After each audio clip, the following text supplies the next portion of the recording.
Hello दोस्तों, तो आज के इस वीडियो में हम कक्षा 11वीं विषय अर्थशास्त्र त्रैमासिक परीक्षा पेपर 2024-25 जो कि आपका पेपर होने वाला है। पूर्णांक 80 अंक आपका पेपर आएगा और आपको समय 3 घंटे का दिया जाएगा। तो फटाफट हम अर्थशास्त्र का पेपर देख लेते हैं। तो वीडियो के साथ अंत तक बने रहिए और चैनल पर नए हैं तो प्लीज़ चैनल को सब्सक्राइब जरूर करें, क्योंकि इसी तरह कक्षा 11वीं के सभी विषय के त्रैमासिक परीक्षा के पेपर आपको हल सहित सॉल्यूशन के साथ बताए जाएंगे। तो फटाफट इसमें दिए गए सभी प्रश्नों को आप अच्छे से तैयार कर लीजिए। जिन विद्यार्थियों ने अभी तक कुछ भी नहीं तैयारी की है वह इन प्रश्नों को अच्छे से तैयार करें। तो यहाँ पर सबसे पहले हम विकल्प देख लेते हैं जो कि 6 अंक में पूछे जाएंगे। पहला प्रश्न है, जब आंकड़ों को समय के आधार पर वर्गीकृत किया जाता है तो इसे कहा जाता है। 4 विकल्प दिए गए हैं, डायरेक्ट हम जो है उत्तर बताने वाले हैं। तो पहले का जो उत्तर होगा 12 नंबर का विकल्प होगा कालानुक्रमिक वर्गीकरण कहते हैं, जो कि ऑप्शन नंबर 12 में दिया गया है कालानुक्रमिक वर्गीकरण। इस प्रकार से उत्तर हो जाएगा। दूसरा है, भारत में योजना आयोग की स्थापना किस वर्ष की गई थी? तो 4 ऑप्शन दिए गए हैं। तो यहाँ पर 1950 में की गई थी। 2 नंबर का विकल्प इसका राइट आंसर होगा। तीसरा प्रश्न है, सांख्यिकी के जन्मदाता हैं। तो जो सांख्यिकी के जन्मदाता हैं एच.एन. बॉल हैं। 12 नंबर का विकल्प इसका राइट आंसर हो जाएगा।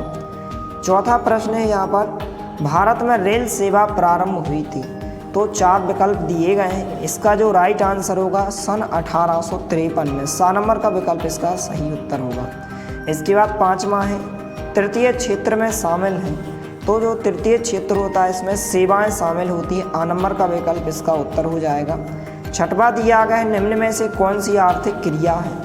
तो 4 विकल्प दिए गए, इनमें से सभी जो हैं आर्थिक क्रिया हो जाएंगी। उपभोग भी हो जाएगा, वितरण भी हो जाएगा, उत्पादन भी होगा। तो इनमें से सभी 10 नंबर का विकल्प इसका उत्तर होगा। तो आपके विकल्प कंप्लीट हो जाते हैं। इसके बाद प्रश्न क्रमांक 2 दिया गया है, रिक्त स्थानों की पूर्ति कीजिए, जो कि 6 अंक में पूछे जाएंगे। पहला है, स्वतंत्रता प्राप्त के समय कृषि क्षेत्र में उत्पादकता का स्तर था। तो यहाँ पर इसका आंसर आपको वीडियो के लास्ट में बताया जाएगा। दूसरा है, नियोजित आर्थिक व्यवस्था में आर्थिक सत्ता का हो जाता है। तो इसका आंसर भी हम आपको बताएंगे। यदि आपके पास गाइड या परीक्षा दिन है तो उसमें से आप देखकर इनको तैयार कर सकते हैं। तीसरा है, केंद्रीय प्रवृत्ति का सर्वश्रेष्ठ माप जो होता है वह माध्य होता है। तीसरे खालिस्तान का उत्तर आप ध्यान रखें, माध्य है इसका उत्तर। चौथा है, वर्गीकरण का आधार है। तो इसका आंसर भी आप देख सकते हैं। 5वां है, स्वतंत्रता के पूर्व। इसका भी आपको देख लेना है। 6वां है, पूंजीवादी अर्थव्यवस्था में प्रत्येक सदस्य अपने लाभ को करना चाहता है। तो क्या करना चाहता है? अधिकतम करना चाहता है कि उसका लाभ क्या हो, अधिक से अधिक हो। तो 6वें का उत्तर होगा अधिकतम। तीसरा है, सत्य का चयन करके लिखिए। पहला है जो कि 6 अंक में पूछे गए हैं, सूचक स्वयं प्रश्नावली भरते हैं। तो यह कथन आपका बिल्कुल क्या हो जाएगा? सत्य हो जाएगा। पहले कथन में आपको उत्तर में सत्य लिखना है। दूसरा दिया गया है, जटिल तथ्यों को सांख्यिकी सरल रूप में प्रस्तुत करती है। तो यह कथन भी आपका क्या हो जाएगा? बिल्कुल सत्य हो जाएगा। तीसरा दिया गया है, समंक तथ्यों के समूह होते हैं। तो तीसरा कथन भी आपका क्या होगा? सत्य हो जाएगा। चौथा दिया गया है, गुणात्मक तथ्यों का सारणीयन किया जा सकता है। तो यह कथन भी आपका बिल्कुल सत्य हो जाएगा। इसके बाद 5वां है, वर्गीकरण काल्पनिक आधार पर नहीं हो सकता है। तो यह कथन आपका क्या होगा? असत्य हो जाएगा। क्या हो जाएगा? असत्य हो जाएगा। इसके बाद 6वां दिया गया है, सरकारी प्रकाशन द्वितीयक समंक होते हैं। तो यहाँ पर यह कथन आपका बिल्कुल सत्य हो जाए। केवल आपका 5वां असत्य होगा, बाकी आपके सभी सत्य हो जाएंगे। इसके बाद सही जोड़ियाँ जो कि आपसे 7 अंक में पूछी जाएंगी, इनको हम मिला लेते हैं। पहला दिया गया है, राष्ट्रीय आय की गणना। तो राष्ट्रीय आय की गणना जो है आपको इसको बी नंबर के ऑप्शन से मिलाना है, दादा भाई नौरोजी। दूसरा दिया गया, भारत में प्रथम जनगणना। तो ए नंबर के ऑप्शन से सन 1881 में की गई थी। तीसरा है, औद्योगिक नीति। तो तीसरे की सही जोड़ी आपको डी नंबर के ऑप्शन से मिलाना है, 1965। चौथा है, राष्ट्रीय विकास परिषद का गठन। तो सी नंबर के ऑप्शन से मिलाना है, सन 1952 में। 5वां दिया गया, उद्योग निर्माण। तो इसकी सही जोड़ी जो है आपको जी नंबर के ऑप्शन से मिलाना है, द्वितीयक क्षेत्र। 6वां दिया गया, सुएज नदी का प्रारंभ।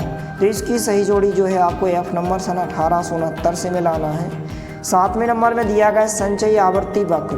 तो इसकी सही जोड़ी आपको ई नंबर के ऑप्शन से ओजाइब वक्र से मिलाना है। इस प्रकार से सही जोड़ियों के उत्तर हो जाएंगे।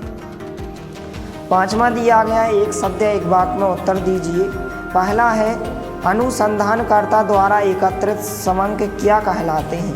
तो जो है पहले का आंसर क्या हो जाएगा? प्राथमिक समंक। इस प्रकार से आपको उत्तर में लिखना है, प्राथमिक समंक कहलाते हैं। इस प्रकार से उत्तर हो जाएगा। दूसरा दिया गया है उस सांख्यिकीय विधि का नाम बताइए जो कम जो होती है खचीली होती है। तो यहाँ पर प्रतिदर्श विधि हो जाएगा। क्या हो जाएगा? प्रतिदर्श विधि। दूसरे उत्तर में आपको जो प्रश्न दिया गया इसमें आपको प्रतिदर्श क्या लिखना है? विधि लिखना है। तो इस प्रकार से आप लिखेंगे प्रतिदर्श विधि। चौथा दिया गया है यहाँ पर तीसरे का आंसर, भारत में जनसंख्या की गणना के लिए कौन सी विधि अपनाई जाती है? तो सर्वेक्षण। सर्वे के द्वारा जो है भारत में जनसंख्या की गणना की जाती है। तो आपको उत्तर में क्या लिखना है? सर्वेक्षण। चौथा दिया गया है वर्तमान में आर्थिक क्रियाओं का मुख्य आधार क्या होता है? तो मुख्य आधार उत्पादन। आप उत्तर में क्या लिखेंगे? उत्पादन, उपभोग और यहाँ पर आप क्या लिखेंगे? निवेश लिखेंगे। उत्पादन, उपभोग और निवेश। इस प्रकार से आपको तीनों लिखना है। इसके बाद चौथा दिया गया वर्तमान में आर्थिक क्रियाओं का मुख्य आधार क्या है? तो यहाँ पर उत्पादन, उपभोग और निवेश हो जाएगा। पांचवा है अर्थशास्त्र का जनक कौन है? तो अर्थशास्त्र का जो जनक है एडम स्मिथ है। कौन है? Adam Smith. इस प्रकार से आप उत्तर लिखेंगे, एडम स्मिथ है। इस प्रकार से। इसके बाद छठवा है आर्थिक क्रिया से क्या अभिप्राय है? तो इसका आंसर आप देख सकते हैं परीक्षा दिन या फिर गाइड में। सातवां दिया गया एक वचन में सांख्यिकी को कहा जाता है। तो सांख्यिकीय विधियों का विज्ञान को क्या कहा जाता है? सांख्यिकीय। इस प्रकार से आप उत्तर लिखेंगे, सांख्यिकीय विधियों का विज्ञान। क्या लिखेंगे? सांख्यिकीय विधियों का विज्ञान। इस प्रकार से आपको उत्तर लिखना है, सांख्यिकीय विधियों का विज्ञान। इसके बाद प्रश्न क्रमांक 6 जो कि 2-2 अंक के प्रश्न पूछे गए हैं कि अर्थशास्त्र के विभागों के नाम लिखिए अथवा में राजस्व से आप क्या समझते हैं। सातवां है आर्थिक समस्याओं का कारण बताइए अथवा में सांख्यिकी। सभी प्रश्नों को आपको अच्छे से तैयार कर लेना है और आप कमेंट सेक्शन में कमेंट जरूर कर सकते हैं, इनके आंसर आपको बताए जाएंगे। सांख्यिकी 2 विशेषताएं लिखी जो कि 2 अंक में पूछा गया। 9वां है प्राथमिक समयांक किसे कहते हैं। 10वां दिया गया सारणियन का क्या अर्थ है। इसके बाद 11वां 12वां इस प्रकार से क्वेश्चन दिए गए हैं, तो इनको आप देखते जाइए। इस प्रकार से दिए गए हैं।